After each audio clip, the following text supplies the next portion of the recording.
Hello guys, can you hear me? Yes, we can. Okay. Can you share your screen? Yeah, I'm about to do that.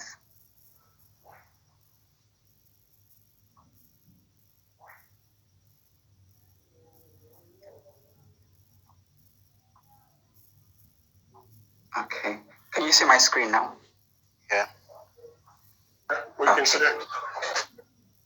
Okay, so hello all. My name is Ifemena. I am a member of Group 9, the Water Salinity Project. I was opportune to work with really some amazing guys from data science to storytelling and engineering track. It was great working with them all. Our project focused on a major problem that is affecting the world in general, and that is the climate change.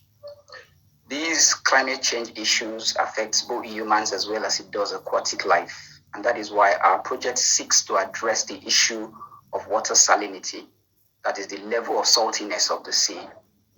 We focused on being able to determine what is the increase or whether there's any increase or decrease in this level of salinity and what factors might be contributing to it. Our data set was collected by California Cooperative Oceanic Fishery Investigations. It contains data from 1949 to 2016, and it was collected from more than 50,000 sampling stations. Contains both the physical property, chemicals property, and biological property of the sea. And we decided to approach this problem through the exploratory data analysis. Then we did data visualization, after which we did our data preprocessing, modeling, and deployment. During the exploratory data analysis phase, it showed us that we were working with a very large data set that had about 864,863 rows with 74 columns. Consists of only 3 data types: float 64, integer 64, and objects as well. During the data visualization phase, it also showed to us that as large as our data set is, not every feature in the column are necessary for the prediction of water salinity. Temperature, for example, is one of the features that was very necessary because it shows a linear relationship with salinity. And as a result of that, we took it into cognizance when doing our prediction. This is also our heat map to determine the multicollinearity of all the properties in the columns that we made use of. And then we were also able to discover that our data, most of them are skewed, and as such, we needed to do something about it. And that is what you can see on the distribution chart here. So as such, during the processing phase, we had to rename the columns because most of the columns were not properly named and they were not easily readable. We renamed them, and then we had so much missing data.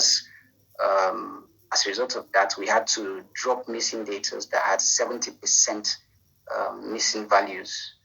The remaining data, we used main imputation to fill them. The categorical features were also separated from the numerical features because it was clear to us that only the numerical features would be needed for the prediction of the salinity of the sea. And because of the screeniness of the data, we had to do both normalization and standardization of the features that we intended to use for our prediction. Having done the pre-processing, it was clear to us that the following columns reported specific volume anomaly column, the temperature column, the oxygen saturation column, the depth column, and the pressure column had higher influences or greater influences on our model. That was why we now decided to try various prediction models. We had to do the linear regression. We had to also do decision tree regressor, SGBoost regressor, LGBM regressor, CatBoost regressor modeling. And after doing that in all, the SGBoost regressors had the best performance with the RO2 square score of 0.9917. And as a result of that, we took that into cognizance when building our pipeline. The Prophet was also used for our time series analysis. We were able to discover during the time series analysis that there has been an increase over time of the level of salinity of the sea. It also shows on a yearly basis that, if you can see from the graph there, on the yearly basis that July has the lowest point. Though we were not able to confirm this, but because of the relationship between temperature and salinity, we take into cognizance the fact that July is the hottest month in California. And so that probably is part of the reason why July has the lowest point in the yearly forecast. And also on the weekly basis, we also discovered that Friday too has the lowest point. In training our model for the pipeline, we decided to use the Keras API on TensorFlow Deep Learning API. And each of the components of this pipeline was built separately: the data preprocessing, the prediction, and the training.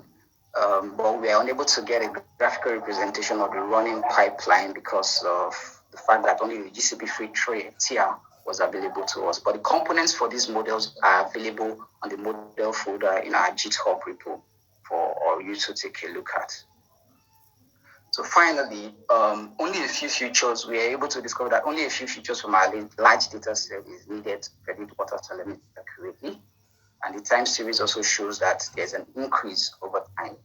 And as such, there is need to give attention to aquatic life that cannot adapt to change in salinity to avoid extinction, because there are some aquatic life that can do that, but those that cannot do that, we recommend that they need to preserve them in a well-controlled environment so that these ones will be able to adapt with time. Thank you very much. Yeah, thank you, Edeba. Now over to our judges. Yeah, thanks for this wonderful presentation. You mentioned that you guys removed categorical features. So I was wondering why you just left it out. Yeah, we had to use most of the features based on the salinity that we want to predict. Most of the features that show correlation with salinity, the column that we want to predict, none of them were from the categorical features. And for the fact that we had a very large data set, importing the data set into our code lab and Colab and other editors that we use, we had to slice our data so that we can be able to import them and make use of them. Yes, but the problem with doing a correlation map is that you want continuous variables on both sides, right? But this is categorical features, and they should probably be treated differently. So I was wondering, maybe there might be some signal that you guys would miss from taking out the categorical features. But nonetheless, it's a wonderful presentation. Thank you. Thank you.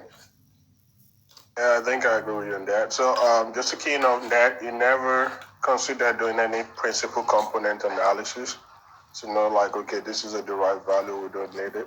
Because the danger is like you guys trying to just drop a column without knowing that this thing has a correlation with something. Is it just by observation, or just like we don't need it, let's drop it? No, we first of all made use of all the data to run the correlation to be sure that those data do not show high correlation with salinity before we drop them. Okay. Cool. Then the other thing is I saw that caught my attention was like when you were showing the data structure, the columns and the rows and everything. You have an object data type with just 4 elements, or how many object data type did you have? Our object data type was 4 object data types. Yeah, that was 4. That's what's there. 4. Yeah. So you can see it there. Yeah. We had object 4, integer 64, 5, and float 65. Okay. And what kind of object data type do you have again? When you say it's an object data type, what kind of objects are those? Hello? Oh, I cannot really remember right now. Okay. And there was no string data type, just floats and integers alone? Or quantitative values? No, there was no string data types. Oh. All right. Yeah, I'll just follow up with you to check the schema and see what those are. I'm just a little bit Cool. I mean, no string, no nothing, just floating integer. Yes, that's just what we had. Okay, all right, no problem. Cool, good stuff. One more thought. Good presentation overall. But if you go to the next slide, your heat map. No, actually, it is your heat map. Where you show the heat map. What are you really trying to show? If you don't mind me asking, like, what does the heat map represent to you? I mean, by looking at map was to show the code. Yeah, by looking at this, like, what have you derived exactly? Okay, the heat map was to show the correlation between all the data sets that were all the columns that we had on our data set, and you see the scale. The scale is by the side to show which is highly correlated and which is not. Okay, so what are the learnings? From 0.75. Yeah, so what did you learn from this heat map? Like, if you were to present this to your manager, what would you say you've learned from this heat map? Okay, from the heat map, that was where we were able to determine the futures that I made mention of earlier that are highly correlated with, that has show high correlation with the column that we are trying to predict. And those columns are the reported specific volume anomaly, temperature, oxygen saturation, depth, and pressure. So in explaining to my manager, I will let him know that these are the features that we need to pay more attention for. If need be, collect more samples specifically on these features so that we can try use these features to predict more accurately the salinity of the sea. Okay. All right. Well, yeah, the other thing I want to call out is use determine, not determine. We use it a lot. Use determine, not determine. All right. Thank you very much for that. I missed it. Yeah, thank you. Now over to the next speaker, the next group, that's group 8.